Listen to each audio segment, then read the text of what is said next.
Marcos capítulo 6, do verso 30 ao verso 44. Está escrito assim: Voltaram os apóstolos à presença de Jesus e lhe relataram tudo quanto haviam feito e ensinado.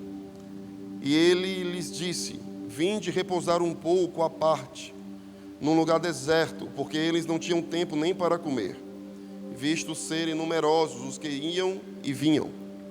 Então foram sós no barco para um lugar solitário. Muitos, porém, os viram partir e, reconhecendo-os, correram para lá. A pé de todas as cidades chegaram antes deles.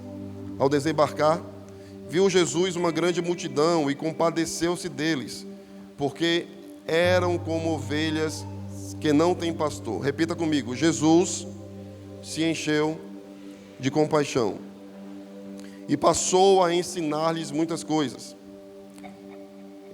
Em declinando a tarde, vieram os discípulos a Jesus e lhe disseram: Mestre, esse lugar é deserto e já é avançada a hora. Despede-os para que, passando pelos campos ao redor e pelas aldeias, comprem para si algo para comer. Porém, Jesus lhe respondeu: Dei vocês mesmos de comer. E disseram: Iremos comprar 200 denários de pão para lhe dar de comer? E ele lhes disse: Quantos pães tendes? Ide ver. E sabendo eles, responderam: 5 pães e 2 peixes. Então Jesus lhe ordenou que todos se assentassem em grupos sobre a relva verde. E o fizeram, repartindo-se em grupos de 100 em 100, de 50 em 50. E tomando ele os 5 pães e os 2 peixes, erguendo os olhos aos céus, abençoou. E partindo os pães, deu-os aos discípulos, para que os distribuíssem. E por todos repartiu também os 2 peixes. Todos comeram e se fartaram, e ainda recolheram 12 cestos cheios de pedaços de pão e de peixe.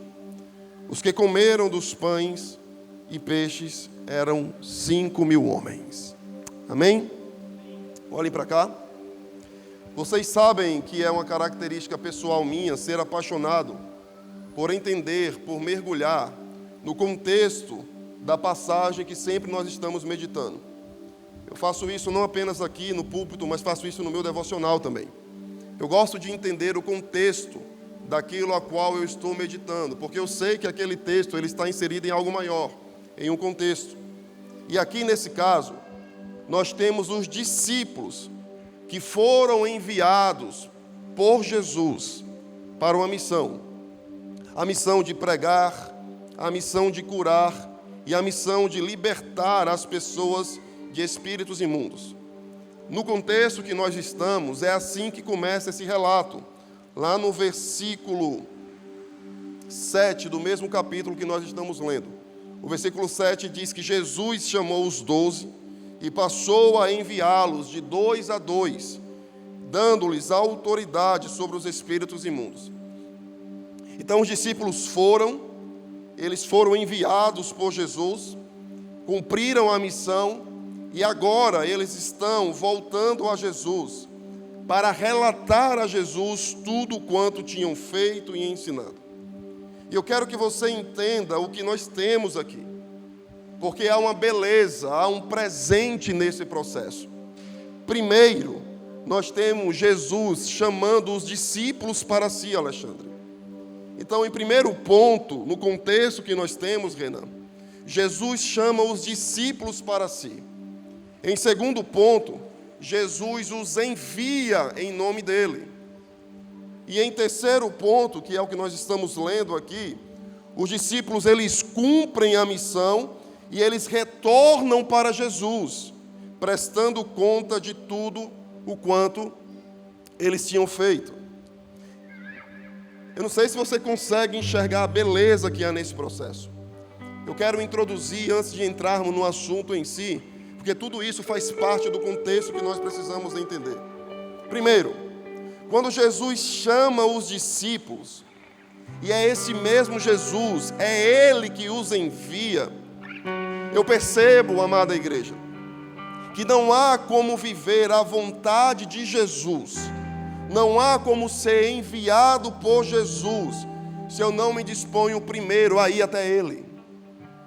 Não há como eu viver a missão que Jesus tem para mim, se eu não me disponho primeiro a ser chamado por Ele, a estar em intimidade com Ele. Jesus é esse que não quer apenas utilizar o seu talento, Mariana.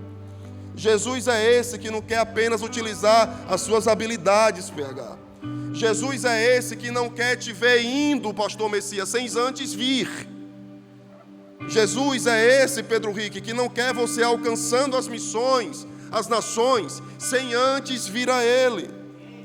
Jesus não deixa os discípulos irem sem antes chamar para si. Porque é necessário primeiro estar em Jesus, para depois ser enviado por Jesus. É primeiro necessário ser achado em intimidade com Ele, para depois ser enviado por Ele. Há um grande erro quando nós dizemos, usa-nos, sem primeiro dizer, se apodera de nós. Há um grande erro em nós querermos ser usados sem ser transformados. Há um grande erro nós querermos ser lançados sem sermos mudados. Porque Jesus não quer usar as nossas mãos se não tiver o nosso coração.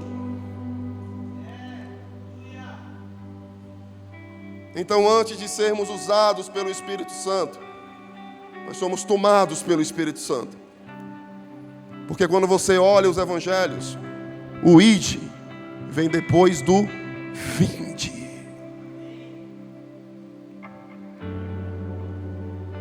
Ponto 2. Os discípulos, eles são enviados em nome de Jesus. De forma que nessa missão, entenda, os discípulos são enviados em nome de quem? Mais uma vez, não é pegadinha não, você pode responder Jesus. Os discípulos são enviados em nome de quem? De forma que o que verdadeiramente importa é o nome de Jesus ser proclamado. As instruções de Jesus, essas instruções você pode ler na sua casa, no mesmo capítulo que nós lemos aqui, encorajo que você faça isso. Mas as instruções de Jesus revelam que aqueles, Gustavo, que são enviados por Jesus, devem andar, Lázaro, sem a sobrecarga das coisas desse mundo, a fim de cumprir e focar na missão pelo qual foram enviados. Os discípulos não foram enviados para construir riqueza, então não tinha por que eles viajarem, Lídia, com a bolsa cheia de dinheiro. Os discípulos não foram enviados para viver um banquete de fartura, então não tinham por que eles irem com roupas chiques. Jesus diz, vocês vão para a missão, mas caminhem leve e caminhem confiando que eu suprirei todas as coisas. Porque a missão era uma: pregar o evangelho, curar os enfermos e libertar os oprimidos. Então os discípulos, eles cumprem a missão, é o terceiro ponto. E aí depois que cumprem a missão, Ana Paula, eles vão jogar futebol. É isso? Eles cumprem a missão e depois eles vão comer pizza. É isso? Os discípulos, eles reconhecem que Pedro será um grande líder. Eles reconhecem, Pedro vai ser o cara. Então eles não precisam voltar para Jesus. Basta fazer uma reunião com Pedro e receber a aprovação de Pedro. É isso? Embora seja muito massa jogar futebol, eu já fui muito bom nisso. Embora seja incrível comer pizza, inclusive se for comer me chame.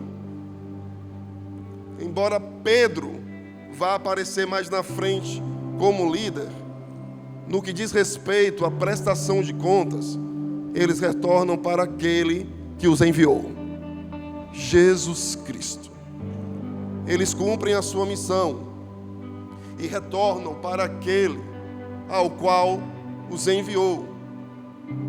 E eles entregam o serviço a quem os confiou o serviço. Não há como fugir dessa realidade, queridos. Todos nós que estamos aqui, nós prestaremos conta ao Senhor em relação ao ID que temos recebido. Todos nós que estamos aqui. Ei, você marido, você prestará conta ao Senhor da sua casa. Ei, você esposa, você prestará conta ao Senhor da sua família. Você que é servo, você prestará conta ao Senhor daquilo que Ele tem confiado a você. Então os discípulos vêm até Jesus, compartilham tudo o que fizeram e ensinaram. O texto relata que eles saíram em duplas.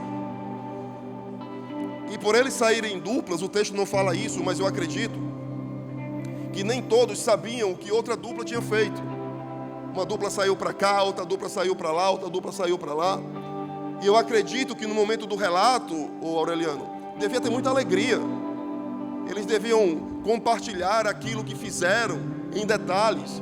E eu imagino o sorriso, o espanto no rosto. Meu Deus, foi isso que aconteceu? A perna dele cresceu mesmo. Os olhos dele se abriram. Meu Deus, a febre passou na hora. A enfermidade. Aquela pessoa que estava perdida se reconciliou com os caminhos do Senhor. Que incrível! Mas embora toda essa alegria estivesse presente, eu acredito também, e o texto fala isso, que eles cansaram. Eles estavam cansados. E é aí que nós chegamos no texto no qual nós lemos.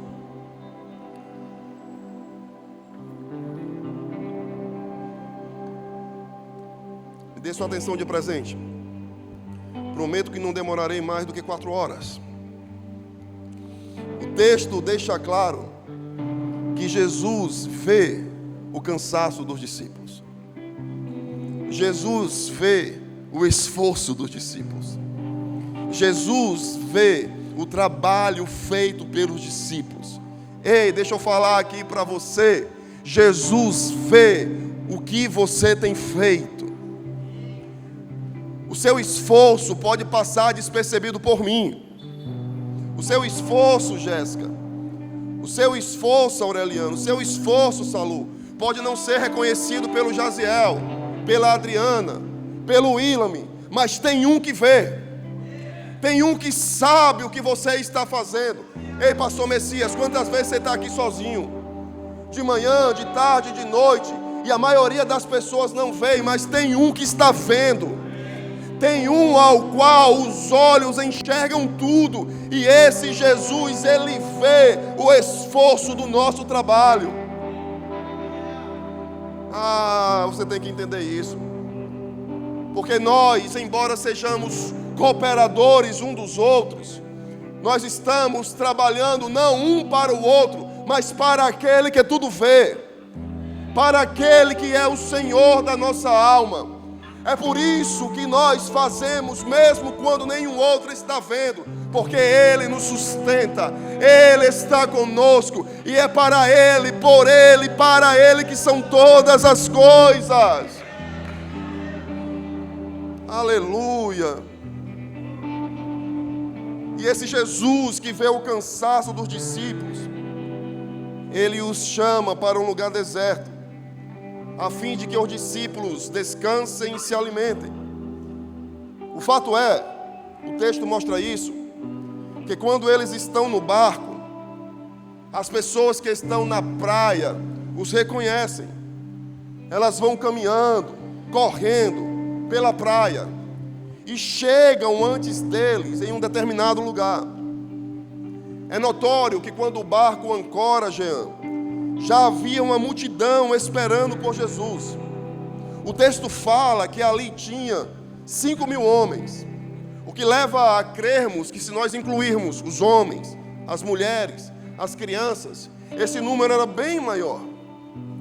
Quando Jesus desce do barco, e Jesus desce acompanhado dos seus discípulos, você percebe no texto que não se fala mais em cansaço ou fome dos discípulos, porque agora o foco é a fome das pessoas que estavam na multidão, de forma que eles passam a se envolver novamente naquilo que Jesus está fazendo.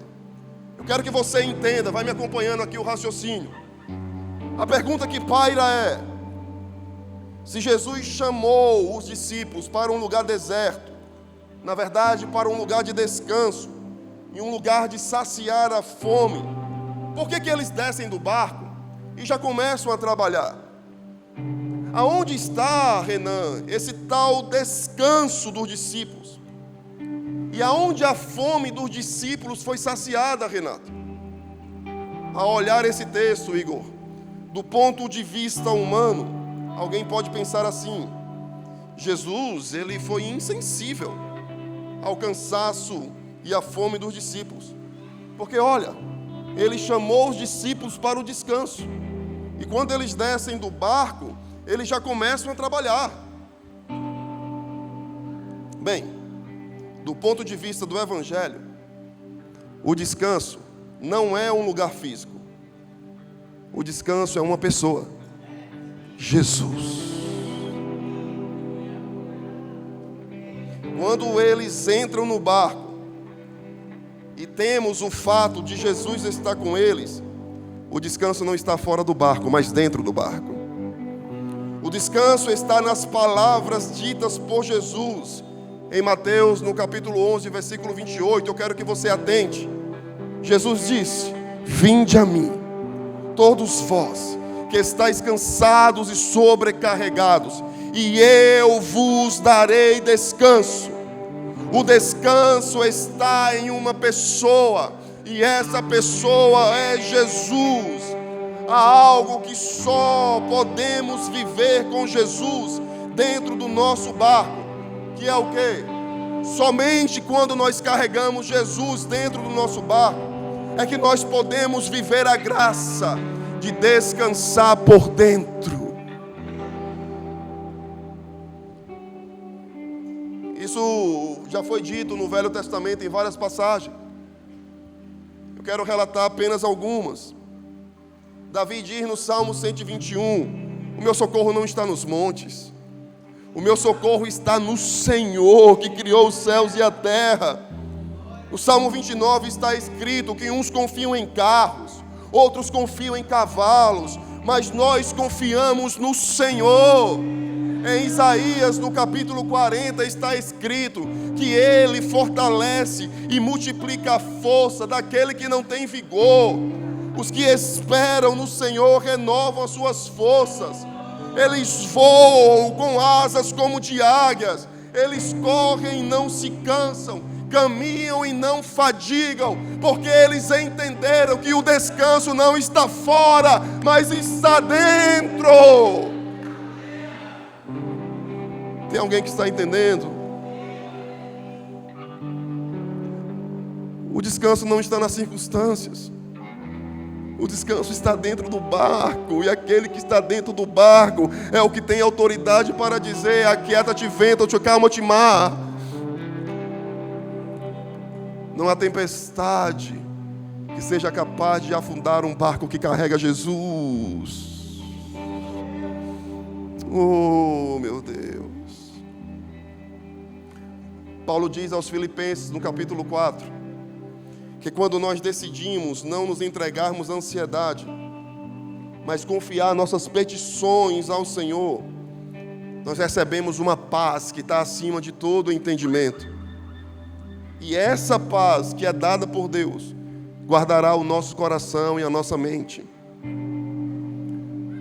Queridos, nós precisamos entender que para aqueles que creem no Senhor e carregam Jesus dentro do barco, o descanso não está fora, o descanso está dentro. Teve uma vez que eu falei sobre isso aqui na igreja, eu quero repetir.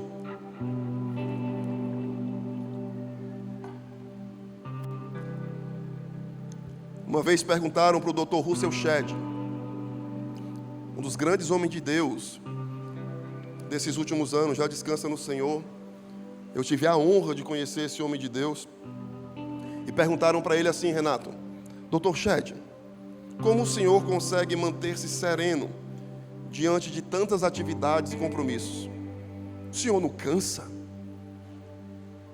E quem teve a oportunidade de conhecer o Dr. Shed sabe o quanto ele é sereno, calmo, mas profundo nas palavras. O Dr. Shed responde: sim, eu canso, mas eu aprendi a descansar por dentro. O tema da nossa mensagem é compaixão,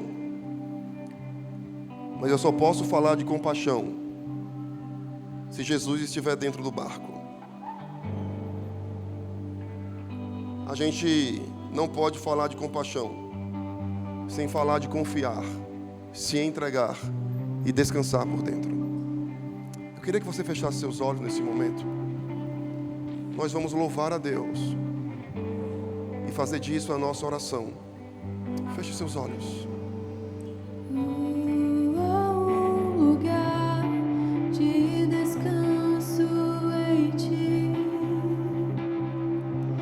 há lugar de refrigério em ti, há lugar onde a verdade reina. Esse lugar é no Senhor.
Onde a constância não me domina,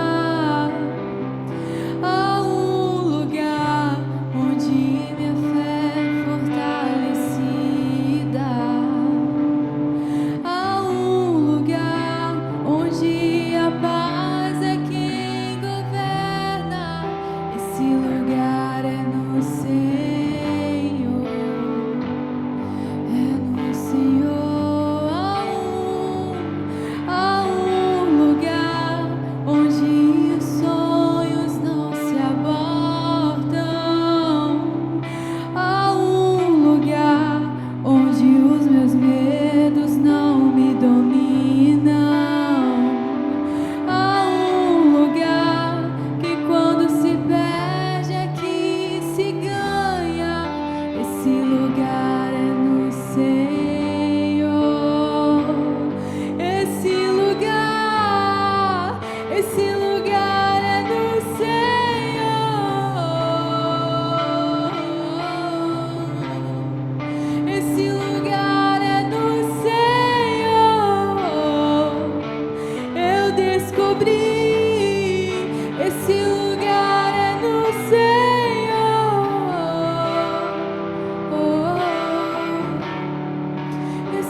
Coloque a mão no seu coração e cante: és tudo que eu preciso. Faça disso a sua oração. És tudo que eu preciso, Jesus. És tudo que eu preciso, Jesus.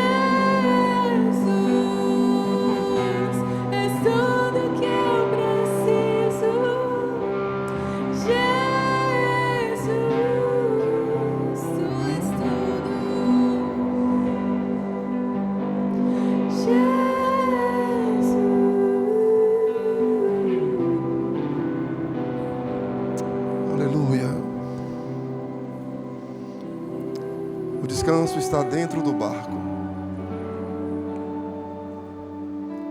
E quando nós continuamos, nós percebemos que há uma multidão que vê e percebe esse barco.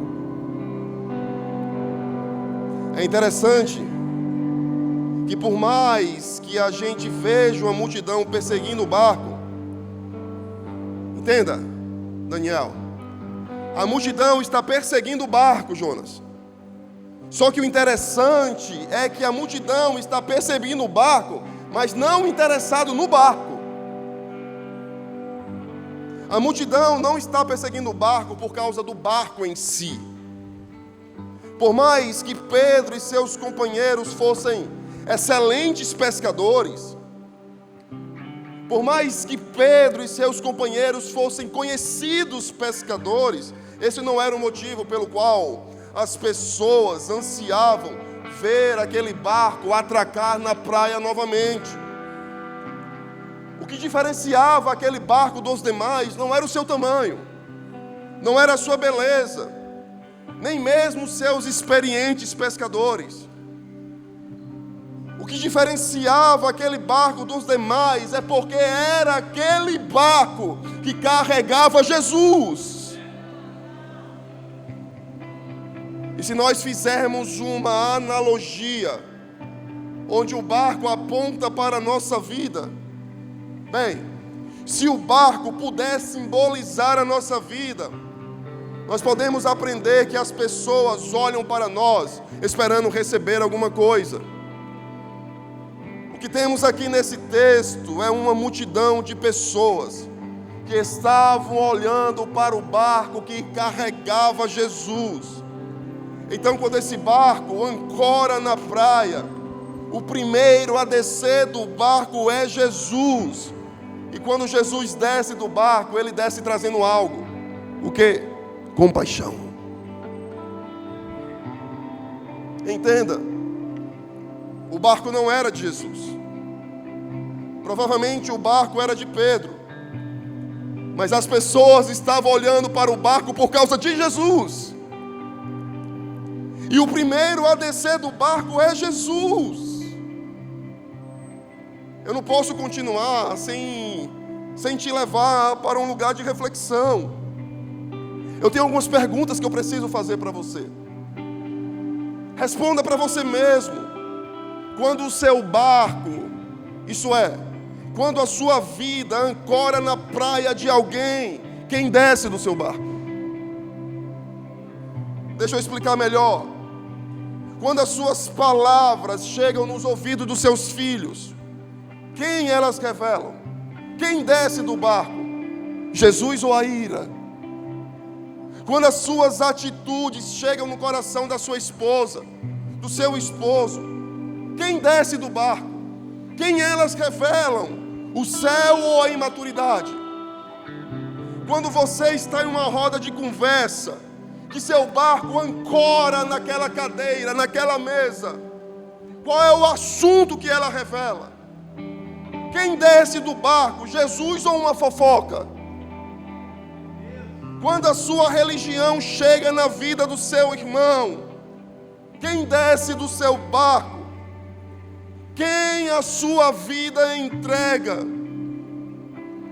Porque se nós pudermos enxergar a nossa vida como aquele barco, esse barco que navega pelo mar da existência, e se nesse barco nós carregamos Jesus, é certeza que nós entregaremos a sua divina compaixão.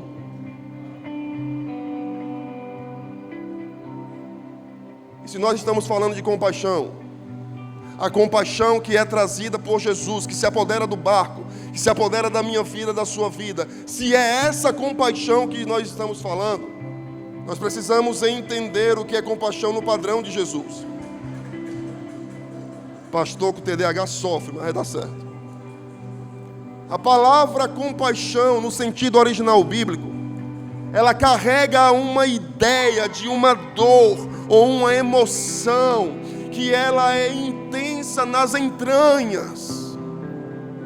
A compaixão para Jesus era um sentimento profundo que se movia de dentro para fora. Para Jesus, Compaixão não é uma pena passiva, mas um sentimento que o leva para uma ação. Talvez você lembre de uma parábola contada por Jesus, chamada o Bom Samaritano. Você lembra? Essa parábola ela é descrita no livro de Lucas. E nela há algo que é relevante para a nossa reflexão. Por isso eu faço questão de abrir com você em Lucas, no capítulo 10, do verso 30 ao 34. Nós vamos ler uma porção dessa parábola.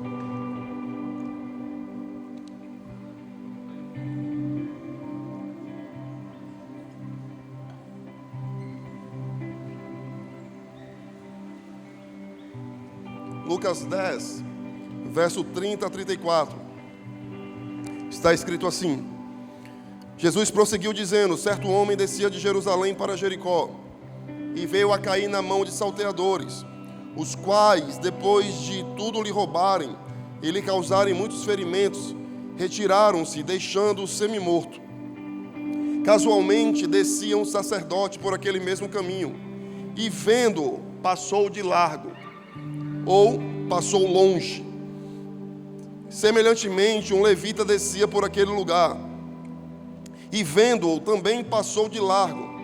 Certo samaritano, que descia o seu caminho, passou-lhe perto, e vendo-o, compadeceu-se dele. E chegando-se, pensou-lhe os ferimentos. Como é que está aqui nessa versão? Enfaixou-lhe as feridas, exatamente esse o sentido.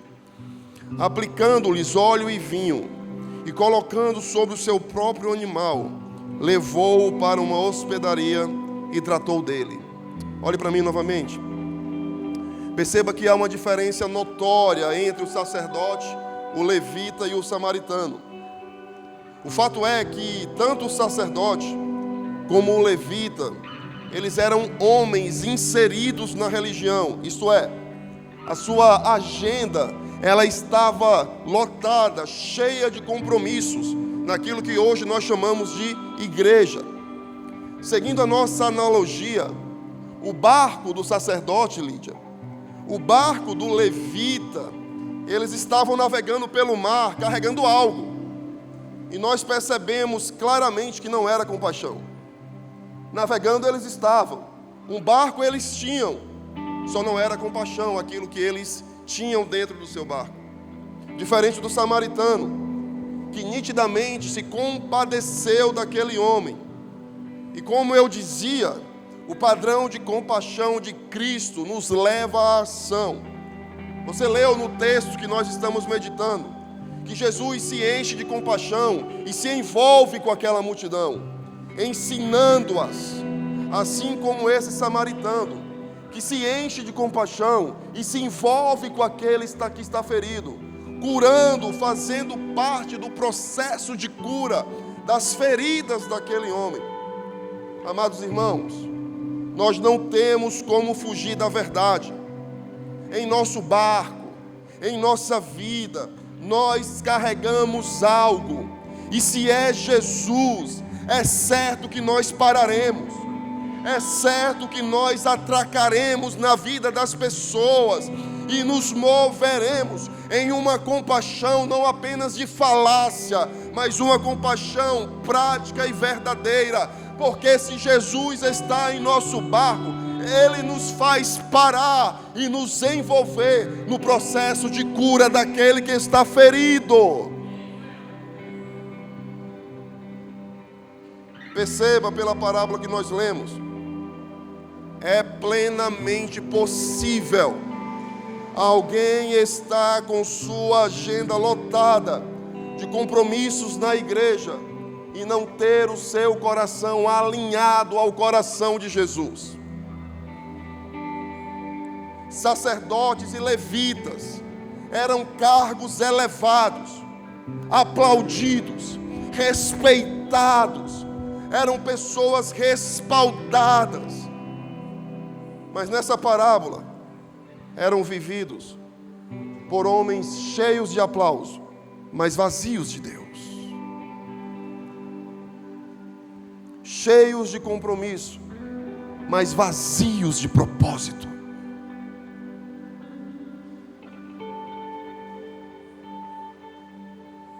Oh, meu Deus.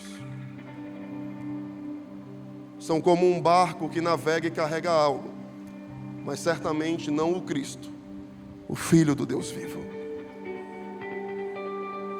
Sabe qual é a maior alegria que nós podemos viver, igreja? Do ponto de vista bíblico, Guilherme, a maior alegria que nós podemos viver não é ter um cargo, não é ter um título. A maior alegria que nós podemos viver não é ter rendimentos bancários extraordinários. A maior alegria que nós podemos viver não é ter um carro novo, uma casa luxuosa. A maior alegria que nós podemos viver não é ter diplomas, aplausos, nada disso. A maior alegria que nós podemos viver é perceber que quando as pessoas olham para o nosso barco, termos a certeza que o que está atraindo o olhar das pessoas é a presença de Jesus na nossa vida. E essa alegria, ela se completa quando nos damos conta que ao ancorar o nosso barco na vida de alguém, quem desce primeiro é Jesus. Quando a nossa vida chega até alguém, quem desce primeiro não é a nossa opinião pessoal. Quando a nossa vida chega a alguém, quem desce primeiro não é o nosso dedo, não é o nosso julgamento, não é a nossa arrogância, não são as nossas expectativas, mas Jesus, porque Ele se apoderou tanto do nosso barco, Ele tomou todo o espaço do nosso barco, ao ponto que não cabe mais a nossa natureza em nosso barco.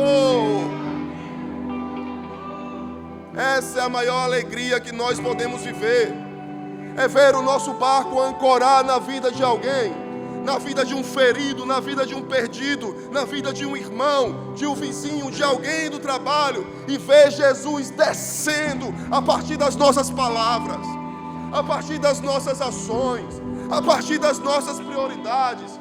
É quando a gente vê a gente trocando os nossos sonhos pelos sonhos de Deus, é trocando a nossa agenda pela agenda do céu. É quando a prioridade não é mais ter a roupa bonita, o iPhone do ano, não, mas a prioridade é fazer o nome dele ser conhecido.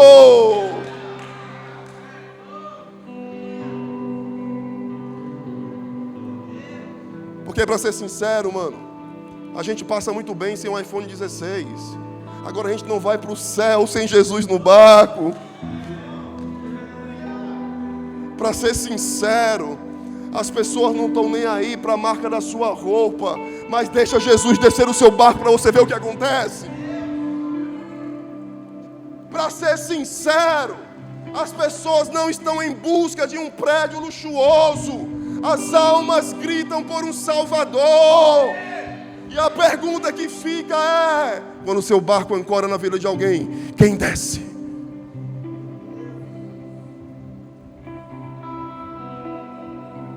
Quem desce? Quem você entrega? Porque as pessoas estão olhando para você com alguma expectativa, querido. Não se engane.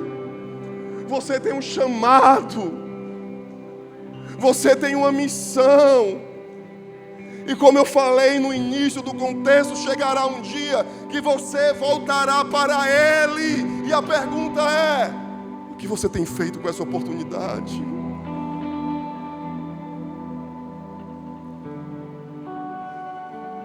Digno é o Cordeiro que foi morto. Digno Ele é. Oh, meu Deus. É por isso que quando Jesus vê aquela multidão, Ele se põe mais uma vez a ensinar.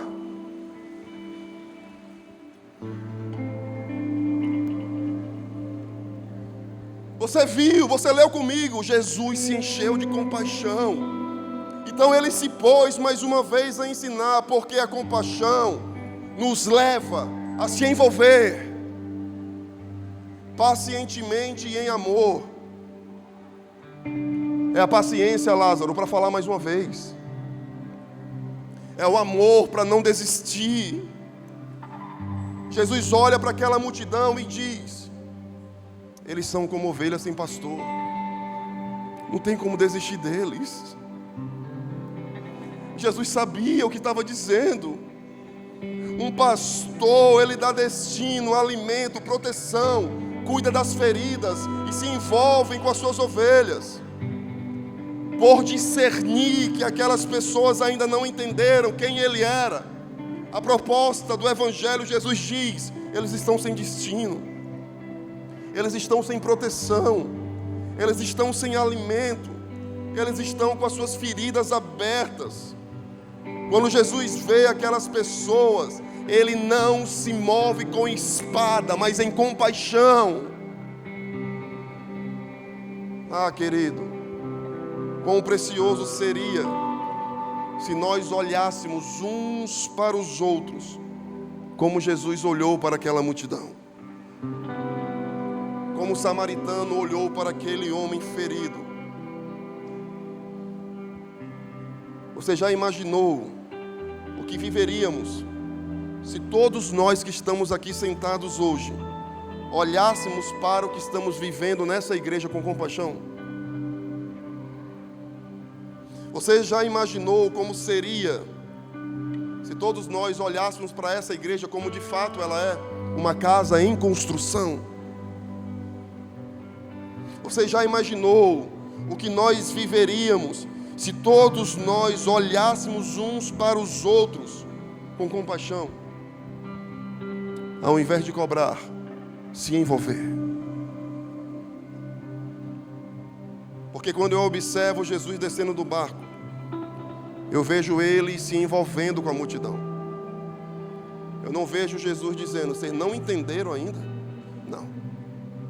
Eu vejo ele sentando e ensinando, se envolvendo em amor. Porque a compaixão faz a gente se aproximar, servir, ajudar e se envolver no processo de revelar o reino de Deus para os outros.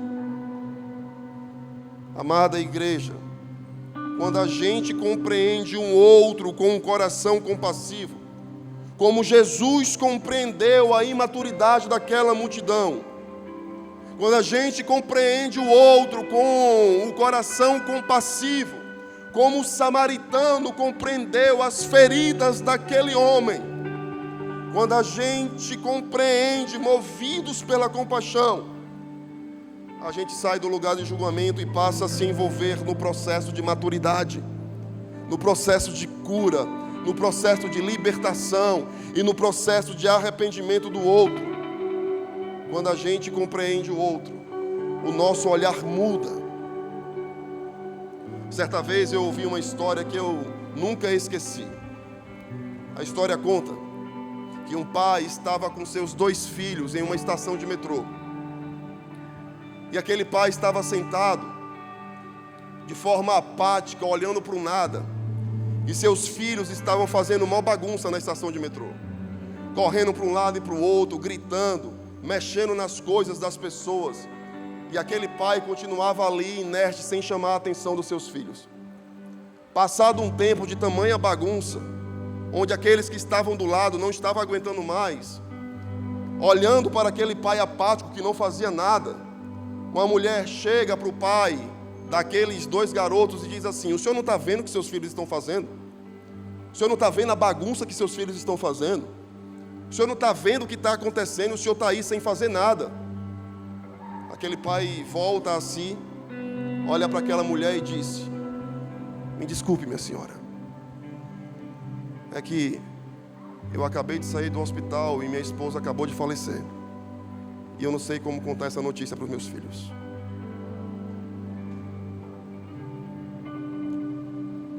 Naquele exato momento, ao entender a dor daquele coração, o olhar da mulher muda. Porque a compaixão tem o poder de mudar o nosso olhar. Agora, o que é importante nós observarmos? Não sei se você concorda comigo, mas quão relevante seria uma igreja que se move em compaixão. Você consegue dimensionar o poder que é uma igreja composta por pessoas compassivas, pessoas que amam, param e se aproximam. Eu acredito que é possível viver isso. Eu acredito que esse texto está aqui na palavra, não apenas para enfeitar a palavra, mas para nos ensinar como Jesus se movimenta. Agora, o que é importante nós observarmos? É que a compaixão não é uma desculpa, um motivo ou um álibi para deixar o outro como ele está. Perceba que Jesus se enche de compaixão e se envolve com a multidão, ensinando a multidão. O bom samaritano, ele se enche de compaixão e se envolve com o ferido para que ele seja curado. Perceba também que os discípulos não ficam no barco, mas eles descem e se envolvem naquilo que Jesus está fazendo. Ei, deixa eu falar novamente aqui para você. Os discípulos, eles não ficam no barco, eles se envolvem naquilo que Jesus está fazendo. Ei, os discípulos não olham só para a sua vida particular. Os discípulos, eles não ficam vendo Jesus fazer e ficam no barco sem se envolver. Os discípulos, eles não se movem por seus interesses. Mas quando Jesus os manda para uma missão, eles vão. Quando Jesus os chama para prestar conta, eles vêm. Quando Jesus os oferece um lugar de descanso, eles vão. E se Jesus desce do barco e se envolve com a multidão, eles também descem do barco. Porque ser discípulo é seguir o seu mestre e se envolver naquilo que ele está fazendo. Igreja Cristã Bara, permita-me ministrar o seu coração. Esse mesmo Jesus, ele quer nos usar para alcançar essa vizinhança. Tem alguém aqui? Esse mesmo Jesus quer nos usar para alcançar a vizinhança. Esse Jesus quer nos usar para amar, para curar feridas. Jesus quer nos usar para reacender a chama e a esperança de muitas famílias.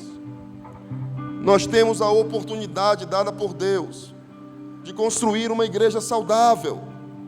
E agora a responsabilidade não é de outro, é nossa. A responsabilidade é minha e é sua.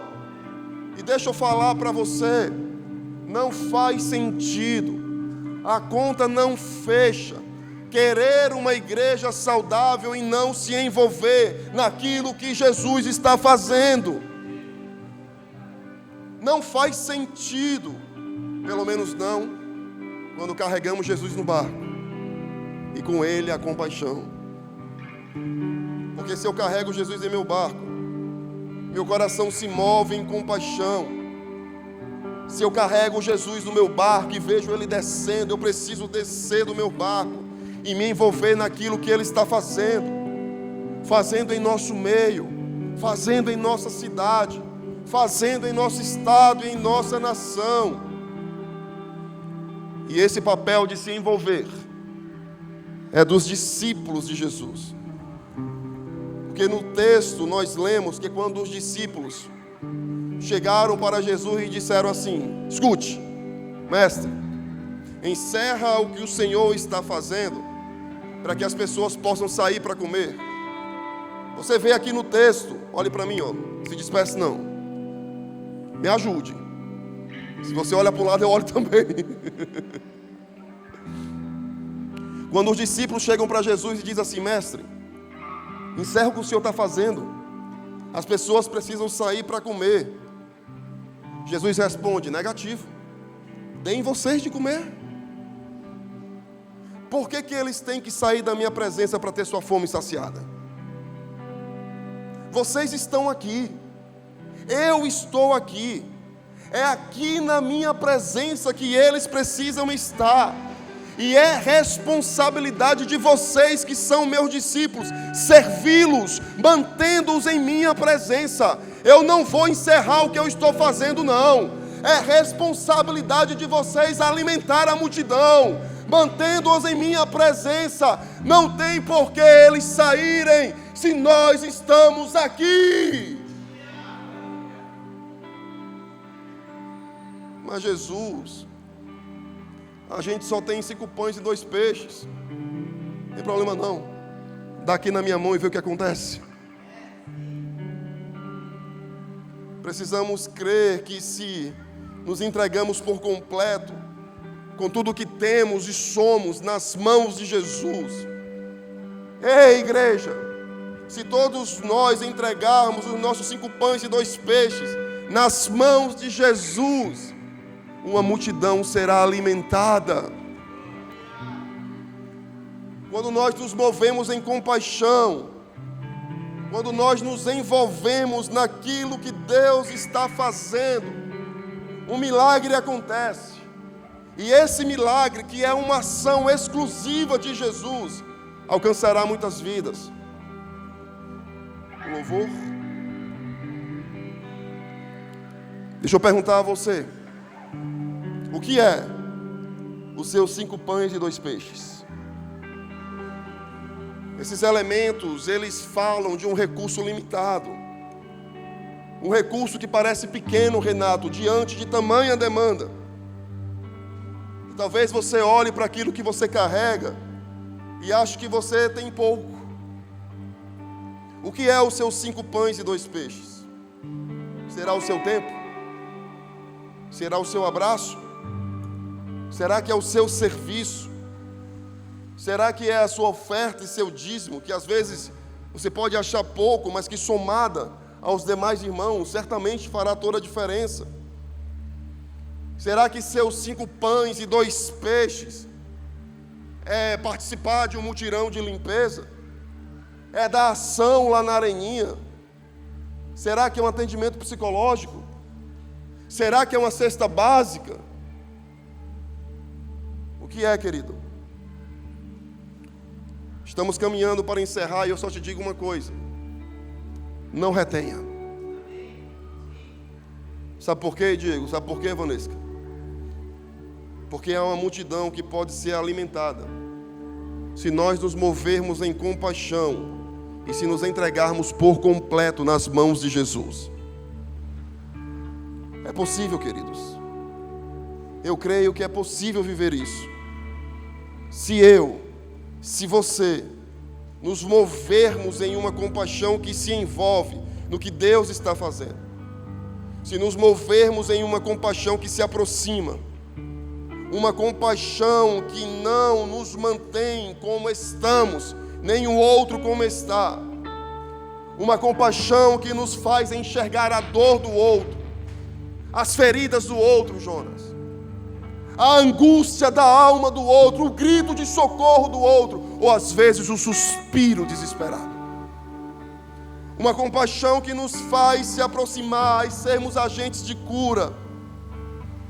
Se nós nos movemos em uma compaixão que nos faz entregar tudo o que temos em suas mãos, eu creio de verdade. Não são palavras jogadas ao vento, eu creio nisso de verdade.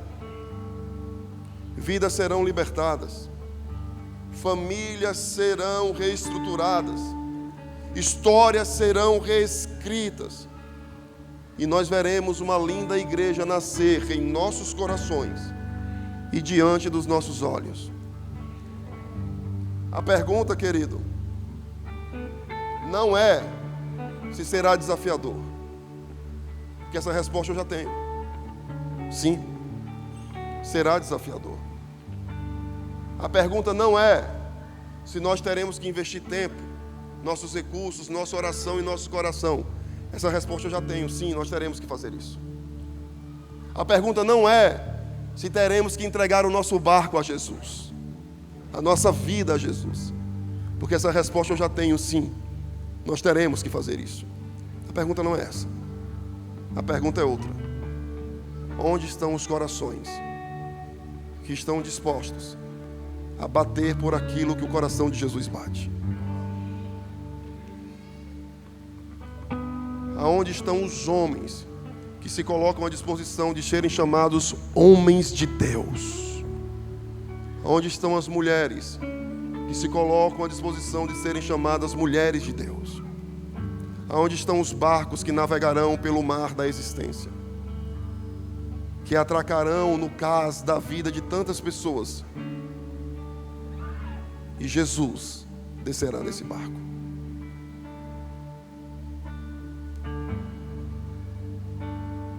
Eu tenho um sonho, o sonho de ver essa igreja nascer no seu coração, porque se ela nascer no seu coração, eu lhe garanto, esses condomínios não serão mais os mesmos,